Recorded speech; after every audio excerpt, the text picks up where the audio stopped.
Hello friends. ஒரு பூனைக்கு இவ்ளோ அறிவா? ஆமாங்க. நேத்து என்ன பண்ணேன்னா, சாப்பிட்டுட்டு இருந்தேன். சரி இந்த பூனை வந்துச்சு பாவமா இருக்கேன்னு சொல்லிட்டு இது சாப்பாடு கொஞ்சம் வச்சேன். அது கீழ வைக்கக்கூடாதுன்னு சொல்லிட்டு என்ன பண்ணேன், ஒரு பேப்பர் இருந்தது. அந்த பேப்பர்ல கொஞ்சம் சாப்பாடு வச்சேன். அது சாம்பார் சாதம்னு சொல்லிட்டு சாப்பிடலையா என்னன்னு தெரியல. ஃபர்ஸ்ட்டு ஸ்மெல் பண்ணி பார்த்துச்சு.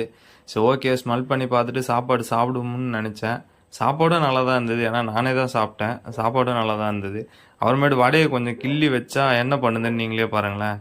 அந்த வடைய வந்து எடுத்து இப்போ ஸ்மெல் பண்ணிச்சு. ஸ்மெல் பண்ணி பார்த்துட்டு அப்புறம் சாப்பிட ஆரம்பிச்சது. ஸோ ஏன்னா முழுசா போட்டா வேஸ்ட் பண்ணிடும்ன்னு சொல்லிட்டு நானும் அதில பாதி பாதி தாங்க போட்டேன். நல்லா சாப்பிட்டுச்சு. ஆனா கடைசி வரைக்கும் அந்த சாப்பாட தொடவே இல்லங்க. என்ன ரீசன்னு தெரியல. இது நம்மள விட அறிவா இருக்கு. ஏன்னா நம்ம அந்த பிரியாணி, நான்வெஜ் ஐட்டம்னா கொஞ்சம் வெளுத்து வாங்குவோம். இந்த சாம்பார்னா கொஞ்சம் மூஞ்ச சுழிப்போம்ல அந்த மாரி தான். இருந்துச்சு. அப்புறம் வச்சேன் சாப்பிட்டுட்டு ஒரு வழியா அப்புறம் நான் கிளம்பிட்டேங்க. சாப்பாட தொடவே இல்லங்க. இந்த வீடியோ புடிச்சா லைக் பண்ணுங்க, ஷேர் பண்ணுங்க. மறக்காம சேனல சப்ஸ்கிரைப் பண்ணுங்க. Thank you friends. நெக்ஸ்ட்